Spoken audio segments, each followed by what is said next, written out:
buenas noches, bienvenidos a El Salvador a una nueva edición de su entrevista 8 en punto. Soy Sergio Méndez, un placer que nos acompañen porque esta noche vamos a abordar a plenitud un tema que seguro usted está muy pero muy interesado. Esta noche hablaremos sobre la discusión que se está realizando sobre el tema de pensiones. Diferentes sectores, tanques de pensamiento a lo largo y ancho desde 1998 han generalizado, de una u otra forma generado posturas encontradas en torno a darle una solución de una vez por todas. Sistema de pensiones y reformas, que es lo que se está barajeando al interior de la Asamblea Legislativa. Esa es nuestra propuesta de esta noche, con gusto para abordar este tema. En estudio le damos la bienvenida a don Gino Battaglio, expresidente del Banco Central de Reserva, entre otros cargos. Don Gino, un placer tenerlo en su casa. Gracias por acompañarnos. Gracias por invitarnos. Gracias a usted. También, señores, en estudio, con gusto le damos la bienvenida a don Mauricio Chavarría, ex asesor del INPEP, entre otros cargos. Don Mauricio, ¿qué tal, un Sergio? placer nuevamente tenerlo en su casa. Gracias por la invitación. Gracias a usted. Señores, arrancamos como todas las noches saludando a quien gentilmente hace posible el primer segmento de esta, que es su entrevista 8 en punto, como lo es Banco Agrícola. Y bueno, señores, arrancamos y déjenme comentarles rápidamente para efectos de ilustración a ustedes y a los dos caballeros que nos acompañan esta noche, y es que cada año cientos de salvadoreños se suman a las filas de los jubilados en este país. Otros prefieren simple y sencillamente seguir trabajando debido a que consideran que la pensión no les va a alcanzar, precisamente para exponer esa frase, ese término hasta la saciedad, que jubileo que viene de alegría. Muchos consideran que no va a haber ningún tipo de alegría cuando terminen ellos precisamente su vida laboral. ¿Cómo llegamos hasta esta situación, don Gino? Y es que en algún momento muchos se preguntan, se le apostaba al sistema de reparto en el pasado, 1998 es el término cronológico, el cual vamos a utilizar como punto de partida para conversar sobre el sistema de capitalización, que es precisamente el sistema que dio paso a la generación de las diferentes AFP en nuestro país. Por favor. Bien, creo que es un tema sumamente importante y delicado que hay que analizarlo a profundidad porque está en juego el futuro de las pensiones de tanto joven que ahorita está cotizando, así como las personas que están pensionadas ya en el sistema. Yo arrancaría quizás no en el año 98, porque en ese año fue cuando se llevó a cabo el proceso de reforma, sino que allá en el año 69, cuando se le da al Seguro Social el manejo de fondos de pensiones del sector público, que era el único que existía en ese momento. En el año 96, estando yo en el Banco Central de Reserva, se me encargó coordinar un equipo de trabajo para la reforma previsional que se estaba visualizando. No era una cuestión antojadiza, no era una cuestión política, era más bien un análisis técnico-financiero que vinieron a realizar un equipo de personas que eran financiados por el Banco Mundial para ver el diagnóstico de cómo estaba la situación de pensiones en ese momento. Y resulta que los análisis al final determinaron que existían alrededor de unas 800,000 personas afiliadas al sistema, de los cuales habían 70,000 pensionados. Y las reservas para hacerle frente a esos pensionados en ese año, en el año 96-98, que fue durante el periodo que duró el análisis, se determinó que existían reservas por el orden de 345 millones de dólares aproximadamente. Sin embargo, ya existía un déficit actuarial que venía por el orden de los 10,000 a 11,000 millones de dólares. ¿Qué sucedió con anterioridad? Pues el hecho mismo de que el Seguro Social manejaba dos regímenes a la par, el régimen de salud y el régimen de pensiones, eso hizo que en un momento determinado, cuando un sistema de pensiones es joven, hay mucho dinero, porque hay mucha gente pagando, cotizando, pero hay pocos pensionados. Entonces se llega a un sistema de acumulación, el cual es vital para el futuro de las pensiones en un sistema de reparto o un sistema público como el que existía en ese momento. Y lo que era peor, día a día, esos 11.000 millones iban a ir creciendo, ese hoyo que tenía ya el sistema, iba a ir creciendo en la medida de que iban más personas pasando a pensiones que cotizantes.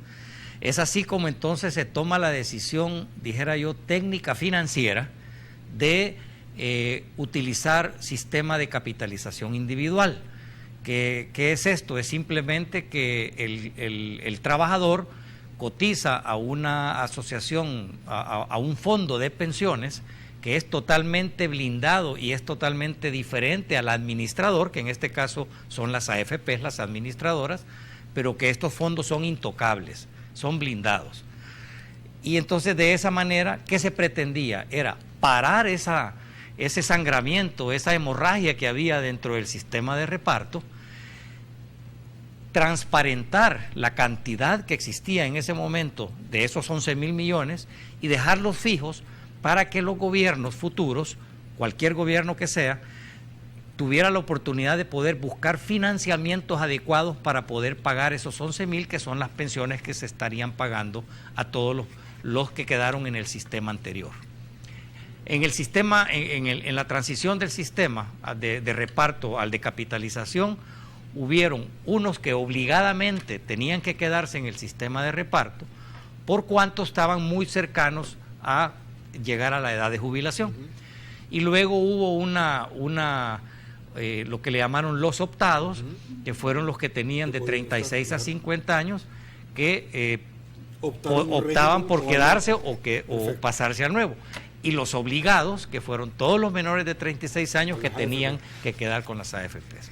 O sea que aquí no es que se le esté quitando, dijéramos, recursos al sistema viejo, sino que simplemente se dijo, bueno, paremos este sangramiento, analicemos cómo vamos a financiar esta deuda para poder pagar las pensiones anteriores, y de aquí en adelante cada quien va a ir a una cuenta individual para ahorrar para su pensión futura.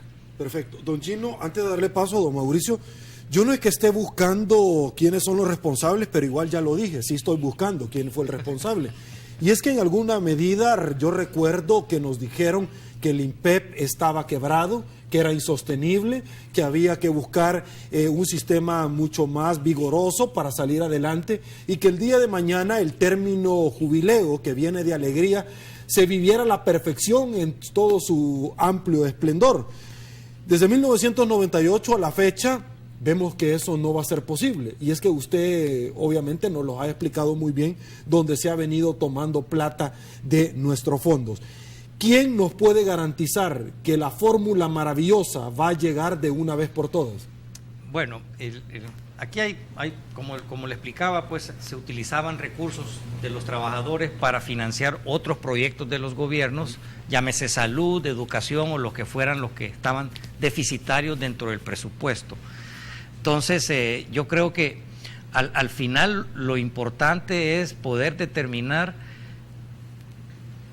que un sistema de capitalización individual funciona siempre y cuando los recursos no sean destinados a otros fines, porque en la medida de que esto se dé, se le quitan esos recursos y no van a poder cumplir con sus compromisos. Perfecto, voy con don Mauricio. Don Mauricio, si vemos el grueso de la población, descubriremos que solo un 23% de los trabajadores hoy por hoy que está cotizando una AFP para poderse jubilar, el 77% no está ahorrando para su retiro. El sistema de pensiones pronto entrará en una crisis. De hecho, a título personal, yo conozco a muchísimas personas que muy probablemente tienen ingresos y muy buenos, pero no creen en el sistema de pensiones, y muchos de ellos me dicen, al final, para que me lo terminen robando, porque apelativamente ese es el término que ocupan, mejor me quedo como estoy. Miles de salvadoreños entrarán en edad de jubilarse en los próximos años. No sabemos de qué forma, pero estamos de acuerdo en que el tema de las pensiones es un problema que debe resolverse. Los partidos políticos, don Mauricio, pareciera que en términos de elecciones habían firmado un acuerdo no escrito, que nadie se quería meter en el tema de pensiones porque los réditos políticos no eran muy buenos. Y así fuimos de elección en elección hasta el día de ahora. Bueno, este tema de las pensiones tiene un gran interés social político y económico, es decir, tiene un contexto bien amplio como para poder no solo en una hora tratar el tema, sino que ir un poco más allá. Yo me quisiera referir un poco también a la parte de antecedentes, porque cuando estábamos en el proceso de la reforma, la comisión que dirigieron este movimiento, dijeron de que este sistema que teníamos era ineficiente, porque no había podido incrementar la cobertura. Eso fue lo primero. Y lo segundo, que las pensiones que pagaban eran pensiones miserables. Me recuerdo que esos eran dos de los tantos argumentos que dieron. La realidad ha demostrado que la cobertura sigue siendo el 27%. Tú lo acabas de leer ahí. Es exactamente el mismo porcentaje que hace 10 años, que hace 15 años. No cambió. No cambió porque no está en manos de las instituciones de previsión modificar la estructura del mercado laboral. Pero fue un argumento para introducir la reforma. La realidad les ha demostrado que no era un buen argumento. El otro argumento que también vino era que las pensiones que se pagaban eran pensiones miserables. Pero si ahorita estamos hablando de un salario mínimo de $241, tampoco va a esperar el trabajador que cotiza sobre $241, el 10% mensual, recibir una pensión de $500. Es imposible, es impensable. Sin embargo, fue uno de los argumentos para impulsar la reforma. Con esta cuota recibir una mayor aportación. Es decir, criticaban el sistema porque no pagaba pensiones. Permítame hacer un paréntesis. Permítame, Okay, y es que hay otra cosa también. Yo estuve bastante imbuido en este procedimiento porque estuve en el INPEP en esa época y definitivamente que sí ameritaban un estudio de reforma el INPEP porque era una población cerrada, es un grupo cerrado. El gobierno nunca va a crecer tanto como para que la proporción de pensionados con activos sea baja. Siempre va a ir creciendo y eso sí vuelve insostenible un sistema de grupo cerrado, que es lo que le está pasando precisamente también, infortunadamente, al Instituto de Previsión Social. Eso estábamos claros de que ahí había que hacer una reingeniería total y completa.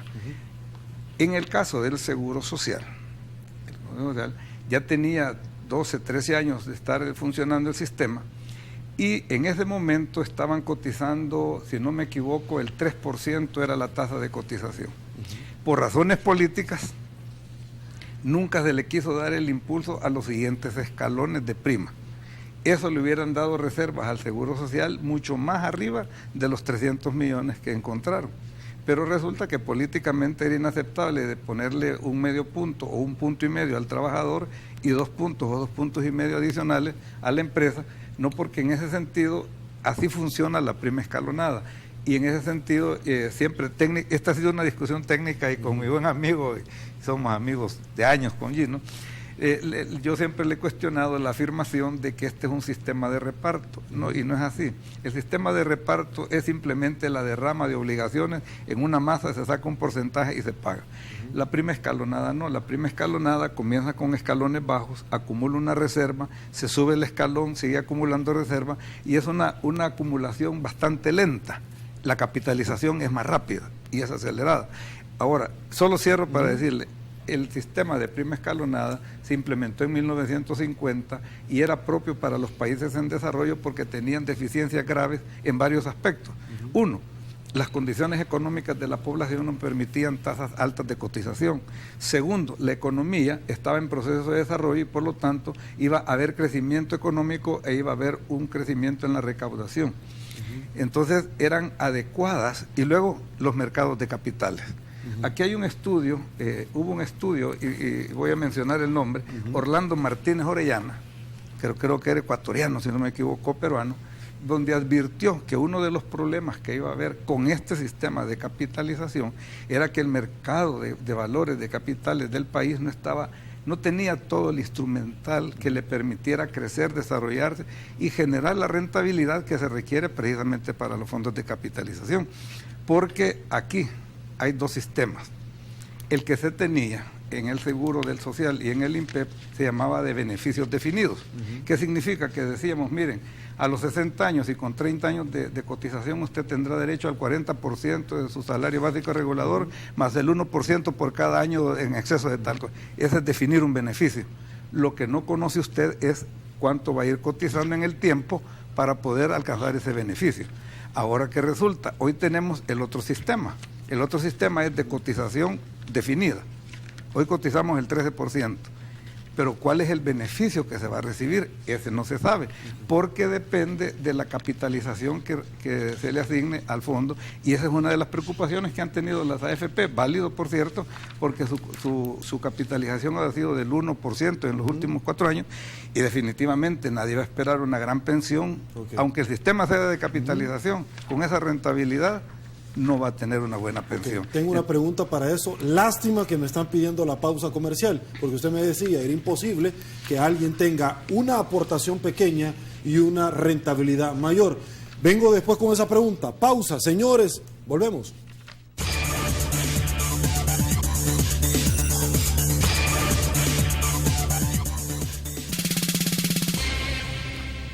Señores, estamos de regreso. Mil gracias por su preferencia. Don Mauricio, me quedé pendiente con usted y la pregunta extensiva para don Gino. Y usted también, que nos está viendo y que puede participar por las diferentes redes sociales.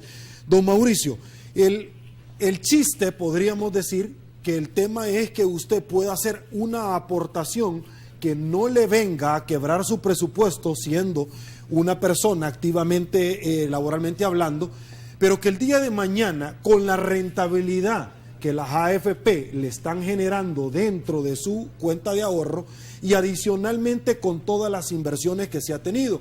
La Sala de lo Constitucional ha tenido que venir al paso a exigirle a las autoridades que nos paguen el mismo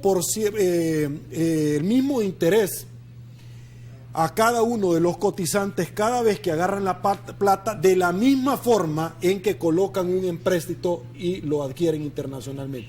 Ahora ha venido la sala, pero todo este tiempo ya vamos a hablar de ese tema. Ahora, ¿por qué no invirtieron en el Puerto de la Unión? ¿Por qué ex viceministro de Transporte no invirtieron en el Citrans? Las AFP, ¿por qué no les permitieron para tener una rentabilidad? ¿Por qué las acciones de Enel Green Power, que debo de ser honesto, sí, les permitieron un poco, pero no suficiente? ¿Por qué no les permitieron a todos los cotizantes y a las AFP? El Citrans, el aeropuerto, entre otras obras que podrían generar interesantes dividendos para que sí de verdad usted tenga una pequeña cuota y una gran cotización el día de mañana. Por favor. Bueno, es que siempre dicen que cuando se copian, a veces lo malo lo hacemos peor, ¿verdad? En realidad eso fue lo que no se manifestó en la ley de las AFP. En Chile han invertido en, te quedaste corto, porque además de esas cosas que aeropuertos y puertos han invertido en hidroeléctricas, que son también en la producción de energía. Pero bueno, eso no fueron rubros que fueron considerados en la ley, sino que estaba el menú de inversiones. Precisamente por eso te mencionaba el estudio que hubo del mercado de capitales. No se puede inventar la ley, don Mauricio, tampoco lo hicieron. Pero nosotros no estamos en la asamblea como para haber reformado la ley, pero sí creo que es de las respuestas que hay que irle buscando al sistema, porque quizás más adelante entremos en lo que es la reforma que están queriendo proponer, ahorita, en lo que se conoce, ¿verdad? Porque tampoco tenemos muy claro el panorama de cuál es la reforma. Yo hice un cálculo para una persona, tomando en cuenta algo que apareció en los periódicos, que decían de que en el año le quitaban al trabajador $843, algo así. Entonces lo tomé eso como una anualidad a 25 años al 5%. Eso me dio un monto de $55,000, lo cual si yo me pongo a repartirlo en un sueldo básico de 200, le alcanzaba al empleado por 120 meses, o sea, 10 años. A partir de esos 10 años se agota el fondo y tiene que entrar el Estado con una pensión mínima, que es parte de los problemas que se tienen en el sistema hoy, porque para pagar esa pensión mínima nadie está cotizando. Va a tener que ser un costo fiscal. Es parte de los problemas que tiene el actual sistema en este momento. Perfecto. Don Gino, voy con usted, la misma pregunta. Sí, yo creo que hay que diferenciar, como lo mencioné, pero muy claramente lo que es un problema fiscal de lo que son los ahorros de los trabajadores. Son dos cosas totalmente distintas. Cuando se transparenta esa deuda fiscal que hay del sistema de pensiones anterior, durante los primeros años de vigencia del sistema de capitalización individual, la rentabilidad de los fondos de pensiones andaba con un promedio del 5.8 al 6%. Ese era el promedio de rentabilidad que daban esos fondos. En el año 2009, por ley, le baja inmediatamente a través del... porque eso se financiaba, ¿cómo? A través de emisión de eurobonos que hacía el país, y lo compraban inversores extranjeros, inversores nacionales y de cualquier tipo. Pero a partir del 2006, por alguna razón se deja de poder colocar esos eurobonos, yo diría razones tal vez políticas al final, no se pueden colocar, y entonces se inventa el tema del fideicomiso, que no es más que comenzar otra vez a tomar fondos ya directamente de los ahorros de los trabajadores para financiar las pensiones del sistema anterior. Eso se da en el año 2006-2008. Ya en el 2009, esa rentabilidad del 6% cae a un nivel del 2.4%. Y para no ir más lejos, a partir del 2010 cae al 1.35%. ¿Qué significa esto? Que con los fondos acumulados por parte del sistema de capitalización individual durante los primeros 15 años que llevamos de tenerlo, se ha dejado de percibir alrededor de 1.200 millones de dólares en concepto de rentabilidad, ¿verdad? ¿Por qué? Porque simplemente por ley el Estado está tomando fondos para tratar de cubrir ese hueco fiscal, ¿verdad? Están tomando fondos de los ahorros de los trabajadores. Eso no puede ser. De hecho, si hay que analizar el presupuesto nacional general de la nación para poder determinar dónde está el problema del déficit. Solo por decir una cosa, en los últimos 8 años aproximadamente, o 6 años, la planilla del gobierno se ha incrementado en más de 100 millones de dólares anuales. ¿Qué significa eso? Probablemente 20,000 o 30,000 nuevos empleados en el gobierno. ¿Y cuánto es lo que se paga del servicio de la deuda de los eurobonos y de todo lo que se emitieron hasta el año 2006? Es aproximadamente 80 millones. Es decir, ha habido más gasto por el lado por eso es que yo pienso y digo y sostengo que hay que separar lo que es problemas fiscales de lo que es el plan de pensiones y el programa de pensiones, que sí tiene salida y sí se puede arreglar no es perfecto, pero sí se puede arreglar en vez de regresar a un sistema que va a complicar más la situación. Ok, arranco con esta propuesta teóricamente, porque todavía no está escrita en piedra ni es una postura finalista, y lo voy a hacer con usted y luego sigo con Mauricio, porque en el corte anterior me quedé pendiente y regresé con usted para equiparar un poquito la participación. Y es que se ha ventilado en alguna medida un sistema mixto, un asocio público-privado, por llamarlo de una u otra forma, donde aparentemente, y digo aparentemente porque tengo que ser honrado, todavía no es una postura finalista, tanto el IRFA, el INPEP y el Seguro Social irían a una especie de AFP del gobierno, donde sería administrado por las AFP. Es decir, ¿cuál es la ventaja o desventaja que usted le mira bajo la prerrogativa misma de querer implementar este tipo de reformas para salir adelante? Muchos dicen, simple y sencillamente lo que el gobierno quiere es que le pasen toda la plata de los pensionados para que ellos puedan echar mano de esta. Por favor. Bueno, tal vez aclarar que no es que haya, yo no veo dónde está el asocio público-privado en esto, es decir, porque como no conocemos o todavía no hay una posición oficial, incluso ahora al mediodía venía escuchando en una radio al presidente del Banco Central diciendo pidiéndole a la ciudadanía un poco de paciencia y que no se alterara con las noticias de estos cambios, porque todavía no existe una posición oficial en relación a la propuesta que se está ventilando. Lo que conocemos es lo que ha salido en los medios, porque no hay nada oficial todavía en ese sentido. Ahora, ¿qué es lo que sucede con esto? Bueno, lo que el ministro de Hacienda ha expresado es de que todo aquel trabajador que cotiza o que tiene un salario de hasta $484 va obligatoriamente a un sistema público, ¿verdad? Es decir, hasta 2 salarios mínimos. Si son 4 salarios mínimos, pues hombre, el 50% de eso tendría que ir al sistema público, ¿verdad? Lo que todavía no termino de entender es que dice también de que esto va a ser administrado por las AFPs. No es que se esté creando una AFP nueva ni en socio público-privado, no. Es simplemente que en todo caso que las AFP aceptasen una situación como esta, lo que haría el Estado es pagarle las comisiones que le corresponden a la AFP por administrar un fondo. Es decir, no veo que haya un asocio público-privado, diferenciemos ese tema. Ahora, a mi juicio, ¿qué significa esto? Volver a meter las manos en el bolsillo de los ahorros de los cotizantes. Porque yo, que ya estoy en una AFP cotizando mi capitalización individual, que mis descuentos van directamente a mi cuenta, ahora si gano 4 salarios mínimos, es decir, que tuviera $800, 438 tienen que ir al público. ¿Y quién me garantiza de que el sistema público, cuando yo me pensione, me va a pagar esa pensión? O sea, no hay una garantía. ¿Por qué? Porque hay primero que pagar la deuda vieja, y esa deuda vieja hay que frenarla, hay que pararla. Eran 11.000 millones, hoy debe andar cerca de los 18.000 millones de dólares. Y si hubiera seguido el sistema de reparto público puro, con las condiciones de administración que habían en esos momentos, que ese es el tema de discusión con Mauricio que tenemos, porque no es el sistema, es la forma de administrar el sistema, cualquiera de los dos, el de reparto o el de capitalización individual. Ahorita el hoyo financiero sería de cerca de 40.000 millones de dólares. O sea, no tiene fin. Ahora, ¿qué sucede cuando, lo que decía al principio, la pirámide se puede invertir, como ha sucedido en los países europeos?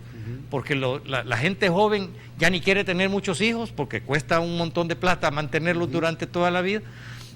Entonces ya es más la población pensionada que los cotizantes. Entonces se dio vuelta la pirámide, no hay con qué pagar las pensiones, y gran parte de los déficits fiscales que tienen los países europeos es por el tema de pensiones, es precisamente por eso.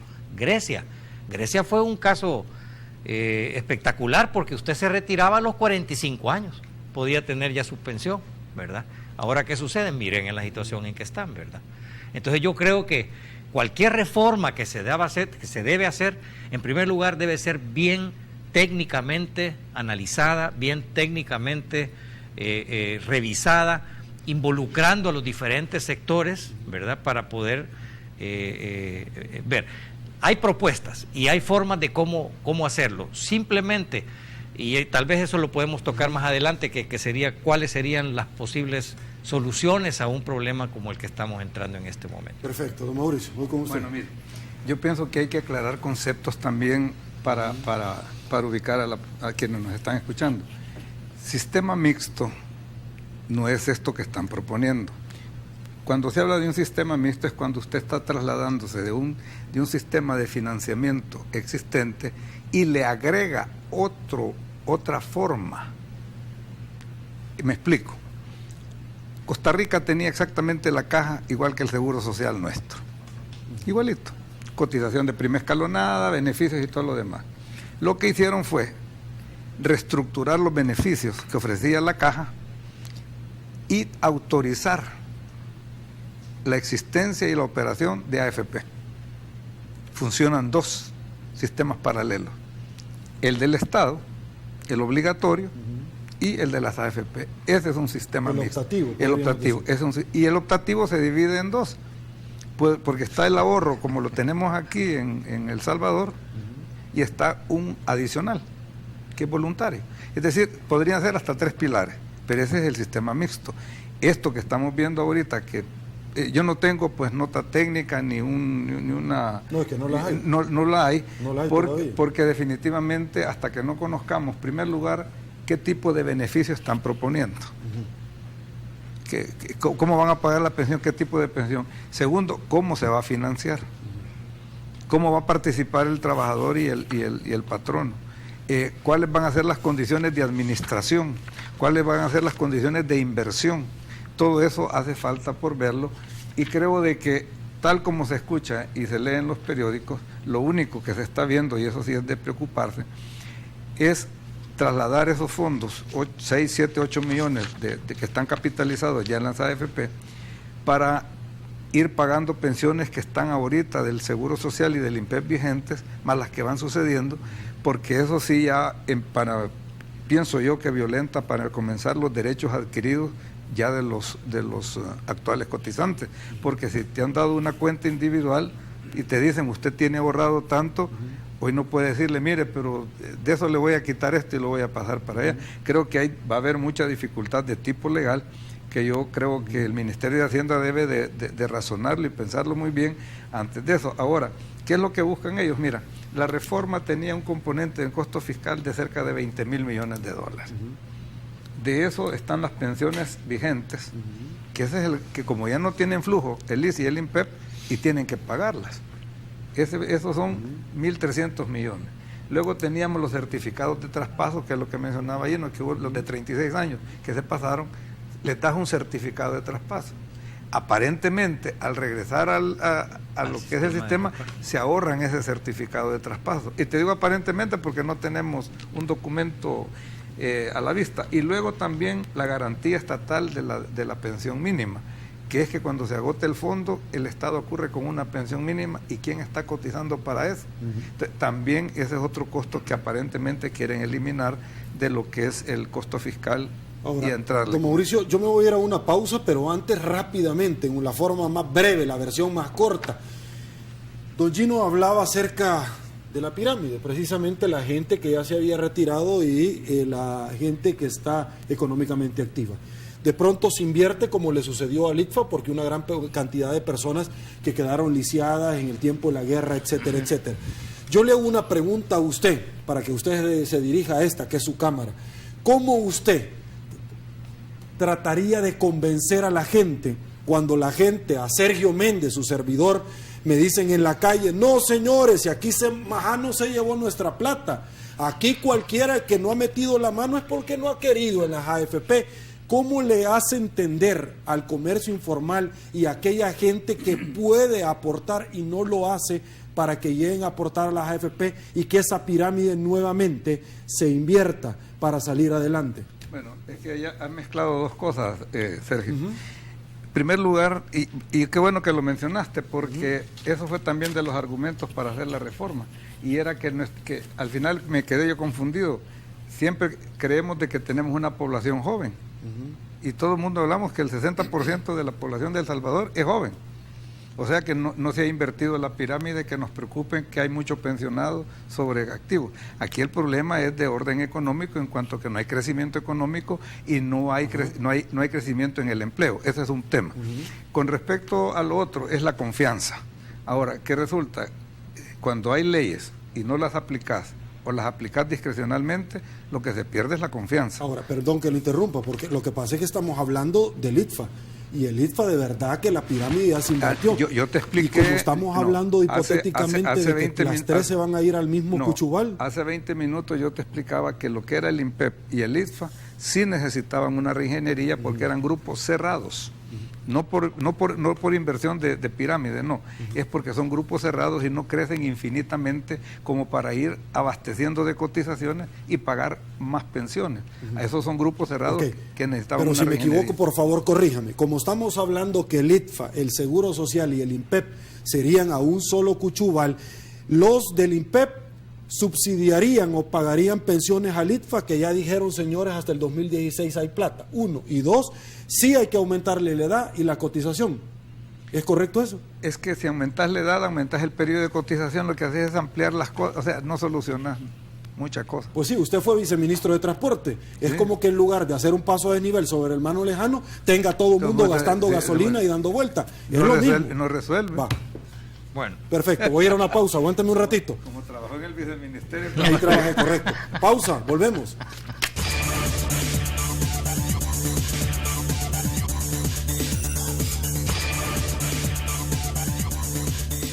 Estamos de regreso. El tercer segmento de esta, su entrevista 8 en punto, es gracias a la fina cortesía de ACOVI de RL. Continuamos.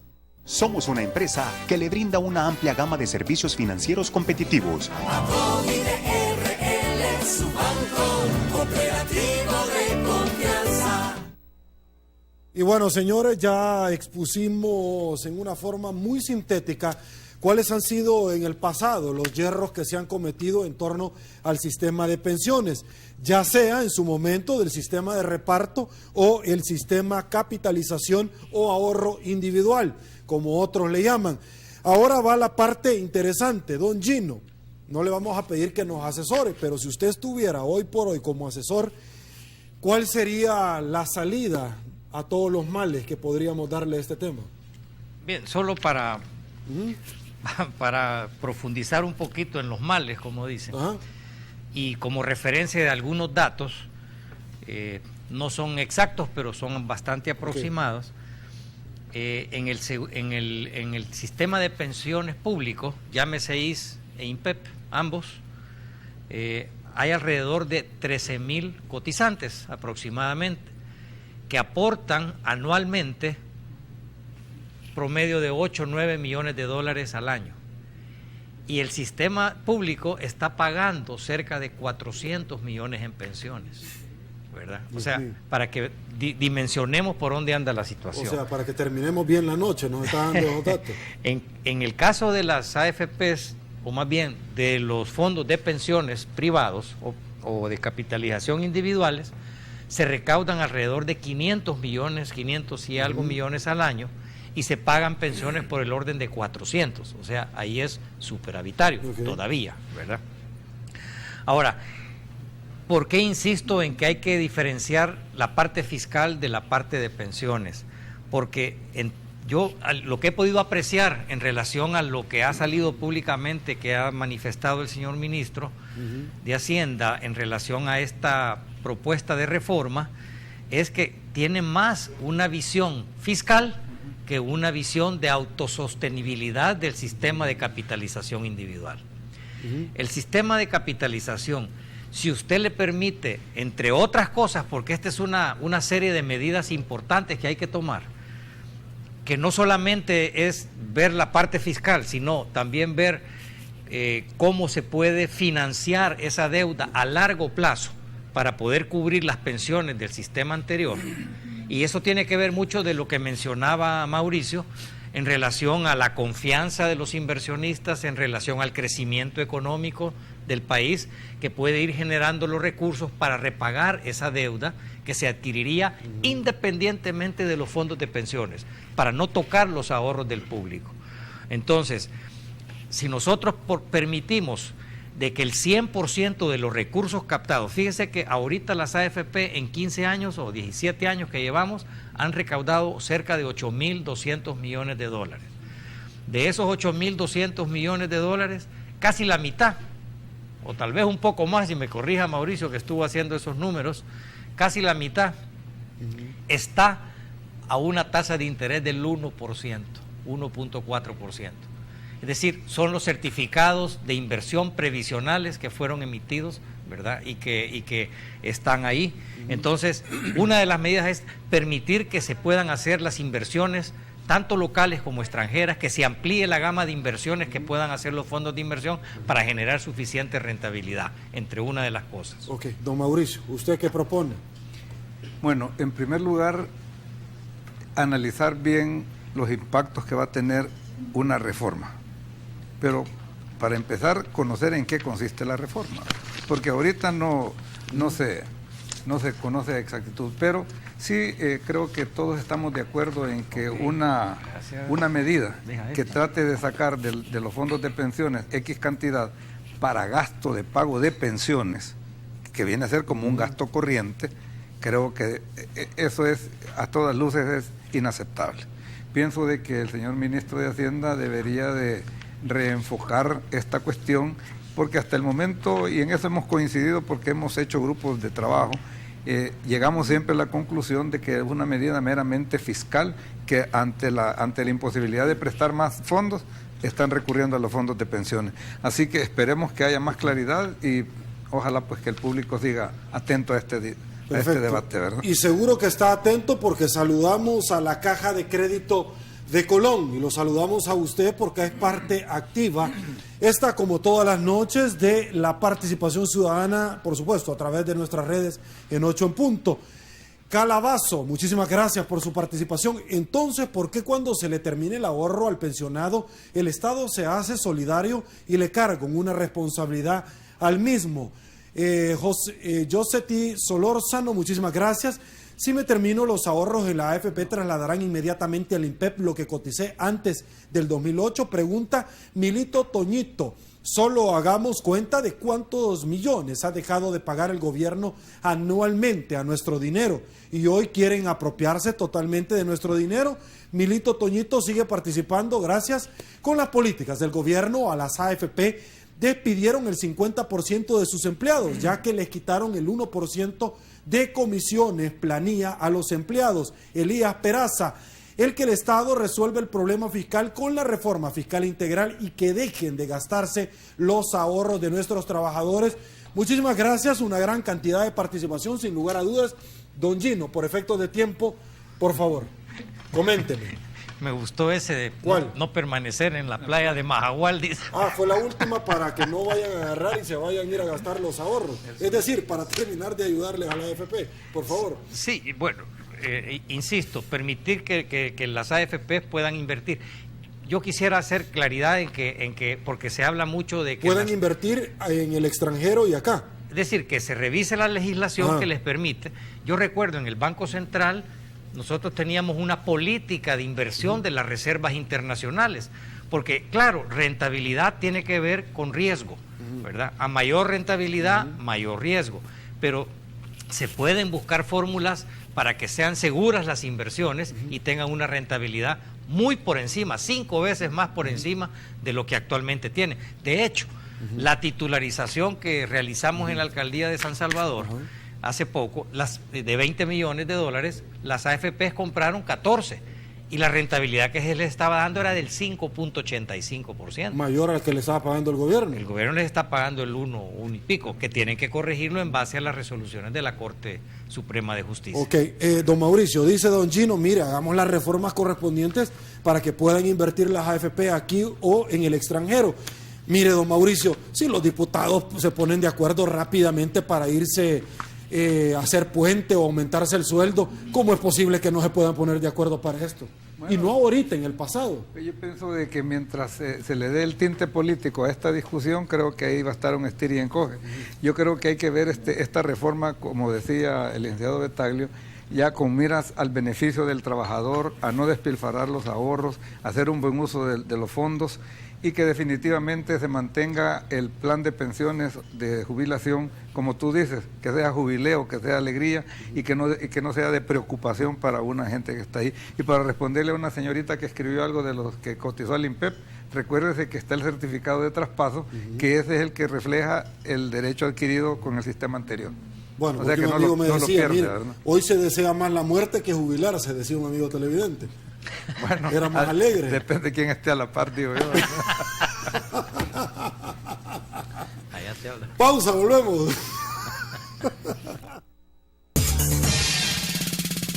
Y bueno, señores, llegamos al final de la entrevista 8 en punto. No nos resta más que agradecerle a usted y por supuesto a don Gino Betaglio, que es un placer haberlo tenido acá y por supuesto que no va a ser ni la primera ni la última vez que nos va a estar acompañando. Será un placer, Sergio. Muchas gracias. Si no viene, y lo mandamos a traer por la fuerza pública. Y un agradecimiento a los televidentes por la paciencia de escucharnos. No, gracias a usted. Don Mauricio, un placer. Gracias. Agradecido por la invitación. Gracias, agradecido estoy yo que nos acompañe. Bueno, y que conversemos sobre temas que verdaderamente le interesan a la población salvadoreña.